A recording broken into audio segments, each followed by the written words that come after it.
was the first song where you discovered that magic? Can you remember?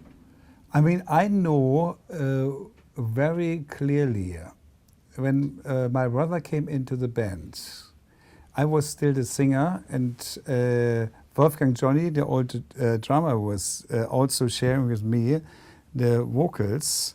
And when my brother came in, I noticed immediately there is a new dimension.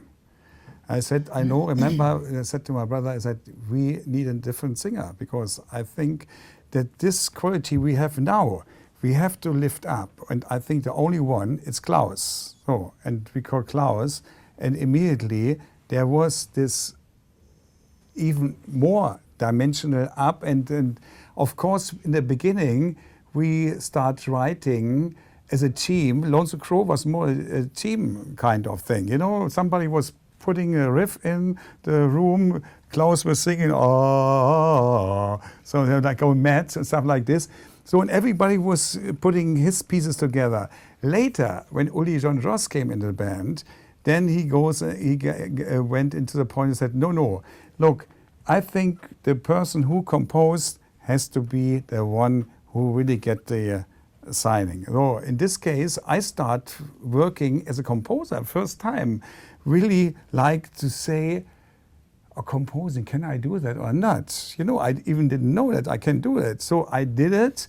Klaus was the perfect person. We had a kind of chemistry. Uli was more the Hendrix guy, and Klaus and me, we already were working on the Scorpion style. When Uli was leaving the band, then with Love Drive, the Scorpions came. The Scorpions because of our writing. And the good thing about this is, because Klaus was a more a Beatles fan, I was more the Rolling Stones, Pretty Things kind, dirty rock and roll kind of thing. Right?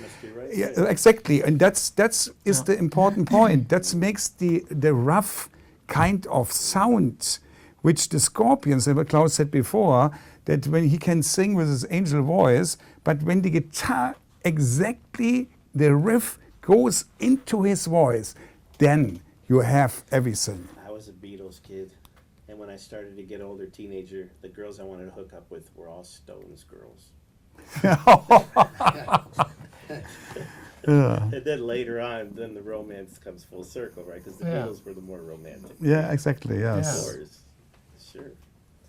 Well. Yeah, I was always also more maybe the romantic guy, but I mean, but the success of the Scorpions also, it was not only the hard rock stuff, it was also the ballads. Of course.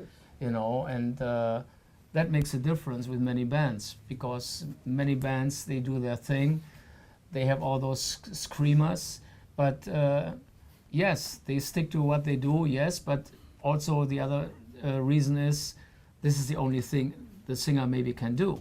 You know, so in this band, it was for me always great to have this, to build a bridge between the hard rockers and the ballads, you know, and this gives a great variety of things you can do. My friend Dean pointed out something. You guys never self-destructed.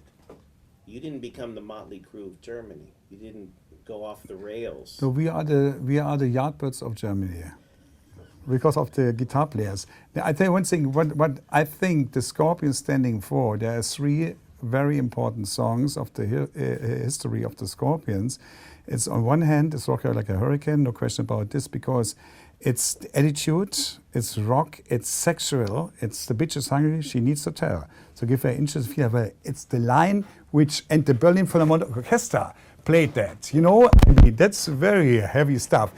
On the other hand, it's Wind of Change, which became the soundtrack of the most peaceful revolution on earth, which is unbelievable that we, as the Scorpions, coming from Germany, created this soundtrack.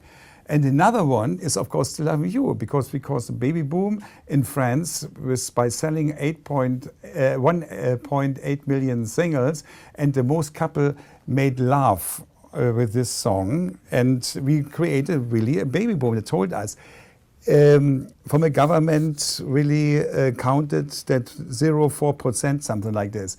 And yes, believe it or not, that's unbelievable. I mean, I mean, there are three important points. I know Carlos Santana. I met him 1.5 years ago, and he said, "Rudolf, it's unbelievable. Your song "Rock Like a Hurricane" becomes an anthem." And then "Still Loving You," on the other hand, that's the interesting thing of the Scorpions. What makes the Scorpions so different? We have the rock side, and we have the side of peace. We're building bridges with "Rock You Like a Hurricane" in the situation of rock, but we're building bridges with "Wind of Change" with "Still Loving You." We including love and peace in our message because we are born after the war, the Second World War, and we always had the feeling when we went into the world, we said we want to give the people a feeling there's a new generation of Germany who not want to fight, not want to kill people. They want to really give peace and love and everything. I think we, in the end, now the circle, when you think about it, when 40 years, the first album, Lonesome Crow, was released 1972 on the 11th of February. Now we coming back, the circle is closed 40 years and it's perfect. 2012. Perfect. Yeah, exactly, yeah. Yeah. The end times of the Scorpions. I like that. And you know, Melrose, I saw a big advertisement of one film. I don't know which film it is, but I have it on my iPhone. There is a big scorpion's tail into this poster, and one guy is fighting like crazy. He was just saying the Scorpions are back in town. Yeah, exactly. Well, I like Creatures from the Desert because that metaphor rings. Yeah. I've been to the desert in more ways than I care to recall. Anyway, thank you, gentlemen. All right. And thank you Okay. for the phone call a couple years ago. Yeah, that's fantastic. He yes. called me from Germany See? after reading my book. Yeah, Yeah. That was a great. beautiful phone call. Yeah, Yeah, because- I thought it was somebody playing him. Yeah. He goes, Lon, it's Klaus. I go, who the fuck is this? It's Klaus from Scorpions. I go, all right, see ya. No, Lon, sing it's a song. Klaus. Sing a song I, for me. no, I said, I said, say something. He goes, well, we went to Venice Beach and we did a Klaus, it's you. Yeah, see, yeah. Yeah. Oh, it's good. I mean, you know, you are one of the guys who has the history in your way also, and we appreciate very much because we know behind this scene, and you are, especially on this Humanity Hour 1 album. Yeah, did a great job. Yeah, on it. great It was job. cool. Yeah, very good. So, and that's we appreciate. I Klaus.